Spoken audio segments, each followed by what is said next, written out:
Muchas gracias, profesor Rossi. Muchas gracias a todos por invitarnos a esta sesión en el marco de la Cátedra de Lengua y Cultura Italiana.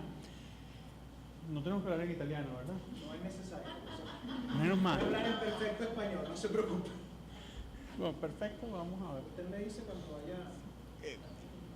Concentrándonos cada cual en sus distintas disciplinas y enfoques, yo quería traerles desde la perspectiva de las ciencias políticas el análisis de la ideología fascista y simplificando un tanto gruesamente, porque estamos hablando primero de un tipo ideal. Está el fascismo como el fascismo mínimo, que tanto del fascismo italiano se proyecta en los otros fascismos de la historia, en los fascismos de la entreguerra. Por supuesto el ejemplo máximo es el de la Alemania nazi, pero también los fascismos de Europa Central y del Este, y los de la península ibérica, así como los fascismos en el Asia y América Latina. De eso no vamos a hablar. Vamos a hablar no de ese fascismo mínimo, que es un fenómeno muy controversial en las ciencias sociales, todavía hoy discutido, qué es lo que caracteriza esencialmente al fascismo, porque algunos enfatizan el aspecto racial, otros el aspecto imperial, otros el aspecto de la violencia, otros el aspecto del discurso, lo cual dificulta en ocasiones su estudio. Nos concentramos en el fascismo italiano por ser esto, la Cátedra de Lengua y Cultura Italiana, así que es desde ahí que vamos a partir. Me interesa mucho además que definamos de entrada no qué es el fascismo, porque insisto, eso es casi imposible, sino en qué consiste una ideología, ya que vamos a hablar en esta sesión de los aspectos ideológicos del fascismo. Y toda ideología, y cuando me refiero aquí a ideología no me refiero a la concepción marxista de ideología, es decir, la ideología como falsa conciencia, como discurso que falsea la realidad. Es verdad que toda ideología, todo sistema más o menos sofisticado, más o menos comprensivo, más o menos coherente internamente dentro de sí, implica una suerte de lectura de la realidad. Pero eso no quiere decir que falsee la realidad, lo que hace es reinterpretarla. Y por eso toda ideología tiene una serie de componentes. Cuando nosotros hablamos de ideología aquí, y lo que vamos a hablar de ideología en los minutos que siguen, nos referimos justamente a eso, un sistema de ideas más o menos organizado que enmarcan algún tipo de doctrina, en este caso política. Y esa doctrina política del fascismo, o toda doctrina política en general, tiene unos componentes. Primero, una teoría del origen del hombre, del ser humano, de la humanidad, de la historia, que simplifica la realidad. Así como nosotros nos preguntamos constantemente si alguien es chavista o escuálido para simplificar el mundo y ordenarlo, pues asimismo lo hacen todas las ideologías, establecen un marco de referencia que borra matices. En segundo lugar, tienen un diagnóstico de esa realidad. Al haberla simplificado y descrito, dicen si esa realidad sirve o no sirve. Casi todas las ideologías surgen para criticar la realidad existente. Casi ninguna ideología está para decir que las cosas están bien, porque si no, no surgirían, si no, usarían las ideologías ya disponibles. Entonces, esas ideologías suelen tener una meta histórica que es de preservar algo que se está perdiendo o cambiar algo que se considera equivocado. Y esa es la meta histórica. En segundo lugar, funcionan como instrumentos. En tercer lugar, perdón, funcionan como instrumentos. Es decir, nos dicen todas las ideologías que hay unos modos de acción del poder, del uso de la fuerza, del uso de la energía, del uso de la voluntad humana, que son o no legítimos, que son o no los adecuados, que no son o no los justos. Toda ideología tiene eso. Si estamos hablando de la ideología democrático-liberal, pues el sufragio es el arma de acción política ordinaria. Entonces, todo lo que está alrededor del sufragio, la libertad de prensa, la deliberación pública, las campañas electorales, la deliberación entre las personas, son los modos de acción política legítimos. Si alguien eleva demasiado la voz, si alguien se enoja, si alguien usa armas, pues está fuera de esos modos de acción política legitimados dentro de esa ideología. Además definen el liderazgo, dicen quién es el sujeto histórico de esa meta histórica que se ha de cumplir. Si yo voy a cambiar la sociedad, quiénes son los actores dentro de esa sociedad que van a transformarla, y si yo estoy defendiendo esa sociedad, quiénes son los actores dentro de esa sociedad que lo van a transformar. el proletariado, la raza aria, el pueblo, el rey, el caudillo, el comandante supremo, lo que fuese, todos esos son los actores que entonces yo defino como correctos, que son la suma, quienes encarnan en sí mismos, ya como colectivo, ya como individuos, la que tiene esta ideología como virtudes, lo que tiene cada ideología como el aspecto correcto de la vida, porque no se le puede confiar el cumplimiento de la historia a cualquier tonto por ahí. Pero además, todas estas ideologías suelen ser explícitas y compartidas. ¿Qué queremos decir con esto? No son esotéricas, no son secretas, tratan de propagarse, especialmente en la sociedad de masa. Esto se hace por medio de, al vulgo, la propaganda, a los sectores y los cuadros de los grupos políticos que están apuntalando esas ideologías por medio de la doctrina, los libros, la teoría, que a veces hacen de manera sofisticada, racionalizada, todos estos puntos generales. Muchas veces no parten de un punto inicial básico. Muy pocas ideologías tienen, vamos a decirlo así, el manifiesto comunista. El manifiesto comunista, que es la síntesis catequética de toda una doctrina social, es raro conseguirla en otras doctrinas. Quizás acaso en el nazismo alemán con Mi lucha, y todavía es un libro muy desordenado de leer. No ocurre así con el fascismo, aunque hay muchos libros que podrían reclamar dentro del fascismo italiano este mismo propósito. Entonces, resumiendo aquí, los programas ideológicos tienen una meta histórica, es decir, un objetivo sobre y con respecto a la realidad, transformarla, cuidarla, revolucionarla, etc. El Reich de los 1000 años, el fin del Estado, el poder del proletariado, lo que fuese que va a venir al final del tiempo, porque se supone que las ideologías van a resolverlo todo. El sujeto histórico, ¿quién va a hacer y hacer cumplir esta meta histórica? El héroe, el caudillo, la clase obrera, lo que fuese. ¿Cómo es el ser humano que justifique ese cambio de cómo es la sociedad? ¿Cómo se corresponde y cómo se organiza esa sociedad en sus teorías del origen? Y los modos de acción política que me permiten hacer eso.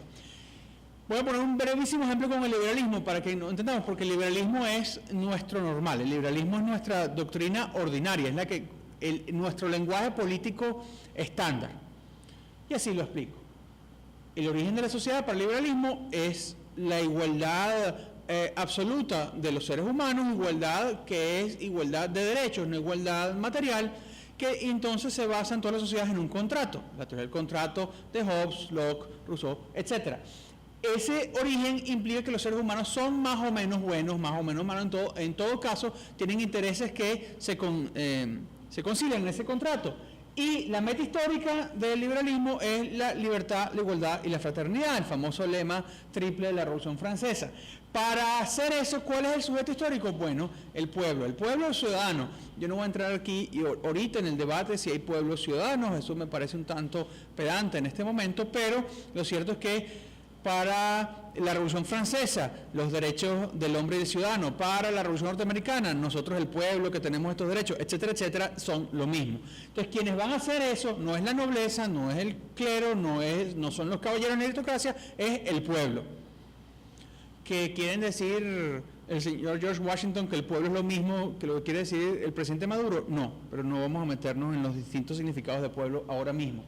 Y si yo creo que la gente que compone ese pueblo, que está superando las barreras del antiguo régimen, de la monarquía y de la injusticia, creando la libertad, la igualdad y la fraternidad, ha de tener lugar en este nuevo mundo, pues los modos de acción política se corresponden a eso. Frente al viejo régimen, pues violencia, la guillotina, la revolución, lo que sea necesario.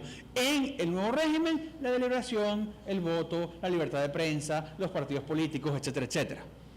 Entonces, todo orden ideológico tiene estos componentes. Pero entremos ya propiamente en materia con respecto al fascismo italiano. Como todos los fascismos, el fascismo italiano es un fenómeno manifestado, generado, surgido por la crisis de entreguerras. Pero no solo la crisis de entreguerras, sino todo el fenómeno previo, es decir, una multitud de factores que antecedían a la Primera Guerra Mundial, que antecedían el hastío o el aburrimiento de la Belle Époque y la paz armada, y que tuvieron como decantación y como momento de erupción el final de la Primera Guerra Mundial. Entonces tenemos primero las diversas teorías a finales del siglo XIX, comienzo del siglo XX sobre el racismo, teorías científicas del racismo, basadas en el darwinismo social, basadas en las teorías de las razas, la diferenciación de las razas, George Sorel, Gustave Le Bon, Herbert Spencer, algunas de las cuales fueron, por cierto, muy influyentes en Venezuela. El positivismo venezolano también asumía esas teorías para sostener nuestro propio racismo cultural sobre unas bases científicas. Esas teorías desde Europa se traducían tradicionalmente en teorías sobre el imperialismo, el deber del hombre blanco, el deber del hombre civilizado en cultivar, cuidar, proteger, civilizar a la gente morena que estaba en donde hace calor, es decir, toda la zona intertropical. En el África, en el Asia, morena, amarilla, según fuese el caso. Y si era gente muy respondona, bueno, el peligro negro, el peligro amarillo, según fuese necesario. Esa no es mi opinión, solo estoy diciendo lo que se decía entonces. La ciencia política contemporánea a comienzos del siglo XIX, comienzo del siglo XX y finales del siglo XIX, es decir, la crítica al liberalismo del siglo XIX, la crítica a las ilusiones del liberalismo. Se habían hecho las revoluciones atlánticas, se habían hecho las revoluciones liberales y eso no había creado la igualdad y la fraternidad. Está la crítica socialista por una parte, pero está también la crítica de quienes pensaban que el liberalismo era disolvente y desordenado. Entonces tenemos la teoría de las élites de Gaetano Mosca, de Alfredo Pareto, tenemos la teoría del carisma de Max Weber, tenemos la teoría de la oligarquía de Robert Michels ya en esta época. Luego también con el hastío de la cultura moderna, este nihilismo que surge en el caso italiano, especialmente con el movimiento estético futurista que celebraba la agresividad, que celebraba la mecanización, que celebraba la guerra como potencial regenerador de la nación en contra de la calma bohemia de París o de Viena o de los Estados Unidos. Frente al liberalismo también, si el liberalismo dice que los hombres son todos iguales, solo los hombres blancos, pero esto no es el problema ahora, se plantea la idea de un nacionalismo en contra de una visión universalista, de una visión liberal importada, que para los más refractarios tiene como consecuencia el socialismo que es como la exageración del liberalismo para algunos, tiene para quienes temen al socialismo esta visión anticosmopolita, universalista, que también vemos manifestarse por este tiempo. Y por último, todo este cuadro se genera en la decepción con el proyecto secular ilustrado en dos fenómenos esenciales. La crisis del fin de la Primera Guerra Mundial, y uno pensaría, bueno, ¿por qué Italia? Italia fue parte de los ganadores de la Primera Guerra Mundial, ya vamos para allá, y además el temor de la expansión comunista. En 1917, la Revolución de Octubre, noviembre, en Rusia, que generó toda una caída sucesiva de regímenes de monarquía absoluta en Europa del Este, en el centro de Europa, y que también amenazaba en el bienio Rozzo con la sociedad italiana, pues prendió las alarmas. Hay un teórico sobre el fascismo que llama al fascismo como concepto, si vamos a definir este teórico, el profesor Roger Griffin, un historiador y politólogo británico, como nacionalismo palingenético. Es decir, una doctrina que no solo pretende que la nación determinada, cualquiera, es superior a las demás, por eso es nacionalismo, sino que además pretende la regeneración de esa nación. Esa nación tuvo un ideal en algún momento del pasado histórico que no se cumplió, o se cumplió y fue derrotado, fue dejado de lado, y ha de resurgir de su crisis, resurgir de su punto más bajo. La guerra mundial, aquí vemos una ilustración del futurismo italiano en ese sentido, da pie a esta imagen, con las aspiraciones de Italia al final de la Primera Guerra Mundial y lo que llamó la opinión pública italiana la victoria mutilata, la victoria incompleta, la victoria robada a Italia. Italia participa en el frente austríaco, participa en el frente mediterráneo y no obtiene ninguna ganancia por ello en la Primera Guerra Mundial. Entonces, con el deseo de tener, bueno, toda lo que es hoy Croacia, el extremo de Serbia, Dalmacia, todas esas zonas que serían civilizatoriamente italianas y que no pudo obtener como ventajas. Pero además, la idea de que, entonces, ¿quiénes habían ganado la guerra? ¿Quiénes habían ganado, quiénes habían obtenido réditos de la guerra? Pues los que menos se ven esforzados, según la propaganda de la discusión pública italiana. Los ingleses, y los financistas de los ingleses, que eran por supuesto banqueros judíos, y en última instancia los norteamericanos. Entonces había que sacudir ese dominio anglosajón del Mediterráneo para reconstruir a la Gran Italia. Pero aquí también está el hecho concreto del sacrificio de miles, decenas de miles de italianos que participaron en la Primera Guerra Mundial, un sacrificio concreto que tiene sus secuelas físicas en cada uno de ellos. Esto, por supuesto, se va a reflejar también en Italia, en Austria, en República Checa, en Hungría, pero en Italia tiene el agravante de que ganaron la guerra y no tienen nada que decir al respecto. Ganan la guerra y lo que están es mochos, ciegos, tuertos, cojos y no tienen ninguna ventaja adicional.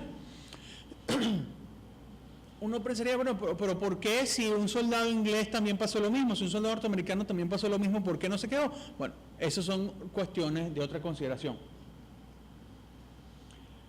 Tenemos también los hechos del Bienio Rosso, toda esa anarquía que después de la caída de los regímenes liberales que habían apuntalado el apoyo a la monarquía italiana en la Primera Guerra Mundial, terminan decayendo en una gran anarquía parlamentaria, donde se suceden numerosos gobiernos que no tienen suficiente mayoría para gobernar de manera firme y que además está influida por la acción subversiva de cuadros pro-bolcheviques, pro-comunistas, pro-rusos, especialmente al norte de Italia, con una gran violencia, tomas de fábricas, invasiones de terrenos, etcétera, etcétera. Todo esto alarma y genera una reacción, incluso de algunos exsocialistas, como el caso de Benito Mussolini.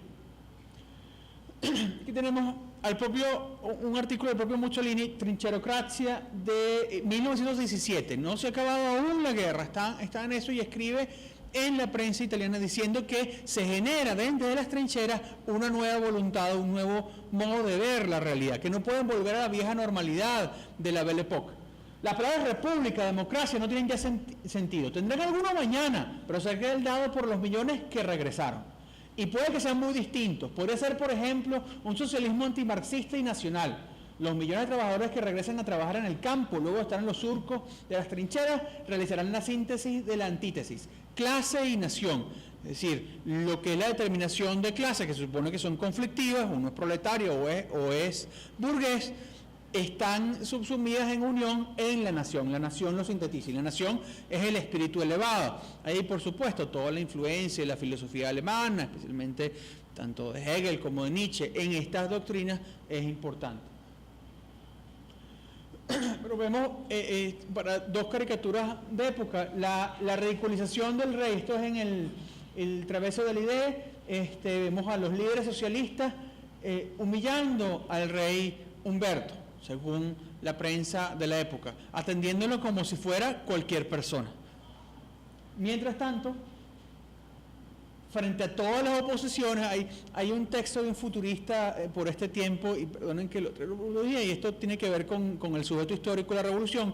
Por supuesto, el sujeto histórico es la nación italiana, pero la nación italiana está personificada en una persona, y esa persona es Benito Mussolini. Y aquí, en la fisonomía de Mussolini, el ademán de Mussolini no es un ademán deliberante, liberal, dialogante, es un ademán desafiante. Y en ese texto futurista celebraba toda la estampa, lo llamaba una fisiología futurista.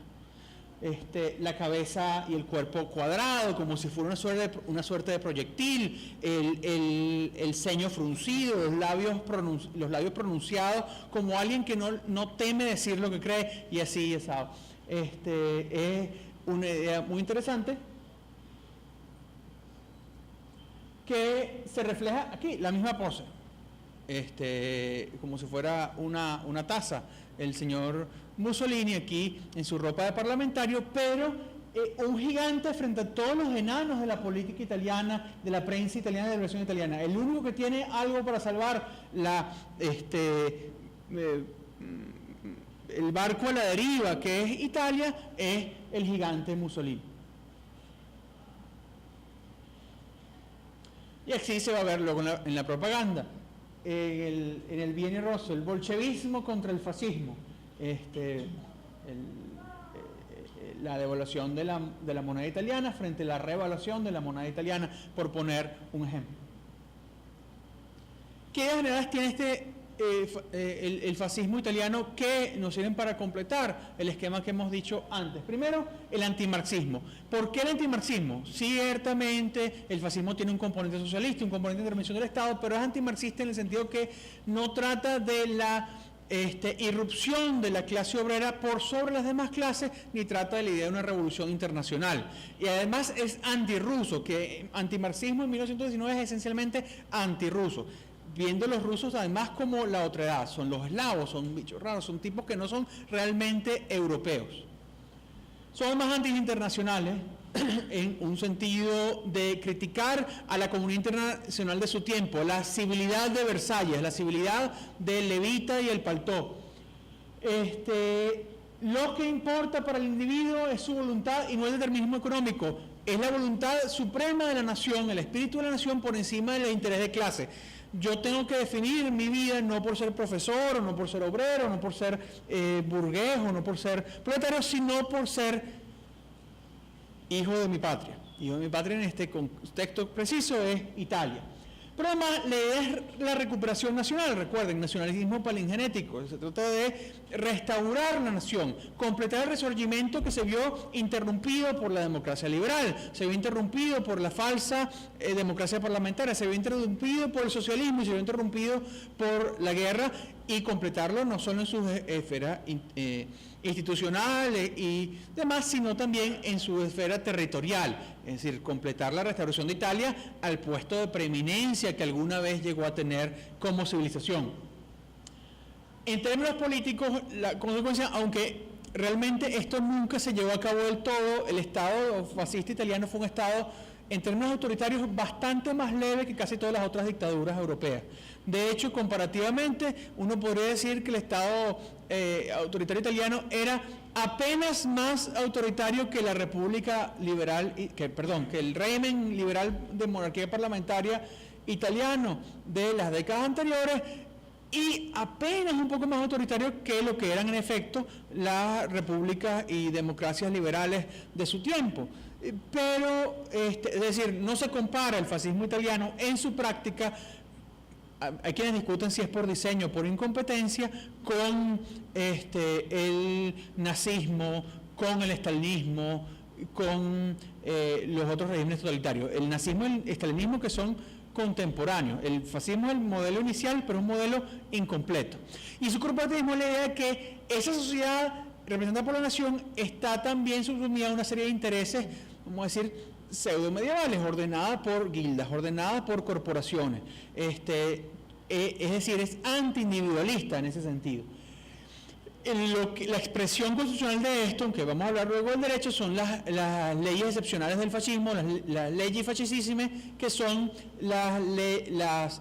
los decretos habilitantes de Mussolini como primer ministro, donde se arroja un poder por encima de la monarquía al comienzo de su régimen, y es la anulación de la oposición. En ese sentido, es una potenciación de un régimen autoritario.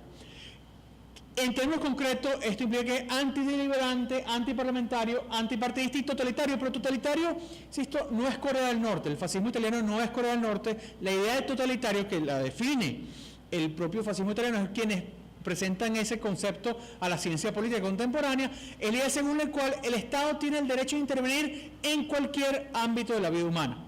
Y cuando decimos en cualquier ámbito de la vida humana nos referimos a la vida íntima, al tiempo libre, al espacio público, a la deliberación ordinaria, lo que vemos en la vida normal. ¿Por qué pretensión? Porque el Estado es el ariete de la nación, y la nación es más importante que la suma de sus individuos.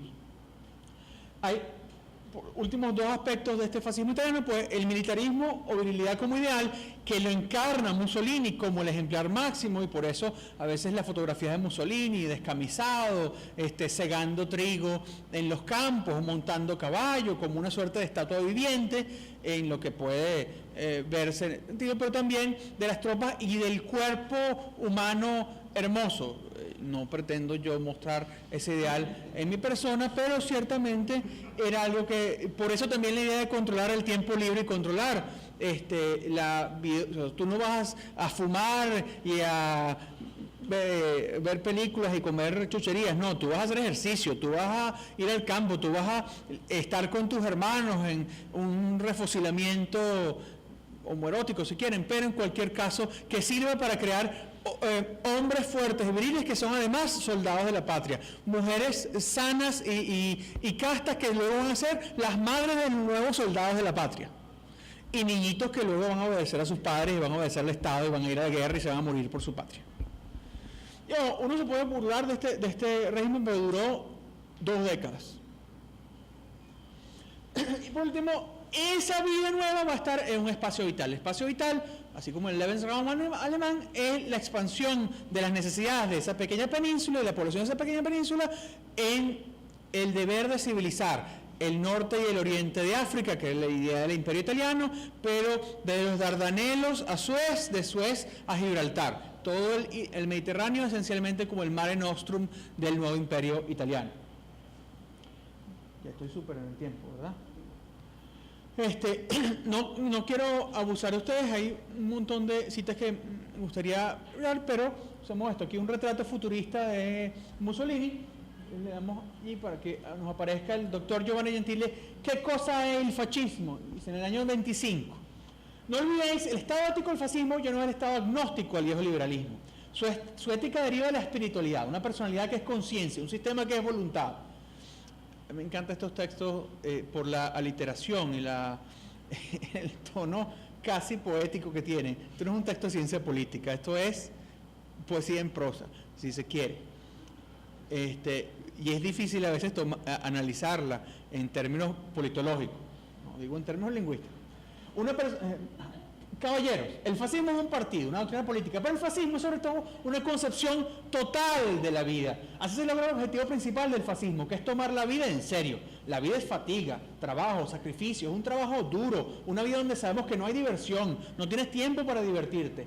Ante nosotros siempre hay un ideal para ser realizado, un ideal que no nos da descanso. Ese es el imperio, esa es la patria nueva, ese es el risorgimento. Pero fíjense ustedes, aquí condensa, yo tengo una meta histórica que no me permite, porque la vida es fatiga, la vida es fuerte sobre débiles, la vida es virilidad, la vida es energía y agresividad, no me permite el remanso del liberalismo, la vida entonces es fuerza. Y si yo tengo que entonces autorizar la acción violenta contra mis adversarios, pues bien bueno, porque para eso está. Y eso aquí en un par de párrafos. No es el estado agnóstico del viejo liberalismo que nos sirve, es la espiritualidad. El estado agnóstico no es espiritual, no da ningún sentido a la vida de los individuos, según el fascismo.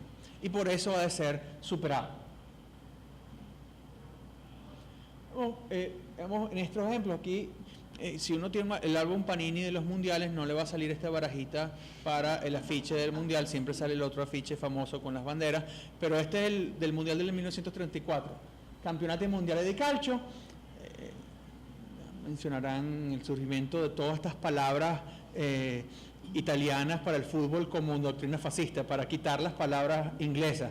No es gol sino es rete, no es fútbol sino calcio, y etcétera. Esto es parte de ese nacionalismo, pero bueno, y ahí queda. Y vemos a la estampa del jugador de la Squadra Azzurra vestido no solo con los símbolos fascistas, sino siendo el signo fascista. La familia fascista, y ustedes dirán, ¿qué ¿qué es esto? Obviamente una estética modernista importante, parece un cuadro surrealista, pero vemos sobre las fábricas, sobre los campos, sobre las ciudades, está como engranaje de esa sociedad, ya liberado de otras ataduras, la familia fascista. En libros infantiles de lectura, Benito Mussolini ama molto i bambini, i bimbi d'Italia amano molto il Duce. Viva el Duce, un saludo al Duce. Esto es un buen niño, un saludo a la bandera. Estos libros infantiles, ustedes se quejan de la Concepción Bicentenario, bueno, ahí está. La Italia del mar, el espacio vital de los Dardanelos a Suez a Gibraltar, en esa imagen de la... sigamos. Una estatua de Mussolini en Trípoli, en Libia, con la invasión a Libia, pero también del imperio, el Instituto Fascista África Italiana, del imperio del África Oriental. Ritorneremo. La celebración de los 10 años del... Si ustedes han visto la imagen del Leviatán, el Leviatán que personifica el contrato social, bueno, aquí vemos una imagen similar. Mussolini es la multitud, Mussolini es el gentío, Mussolini es la nación.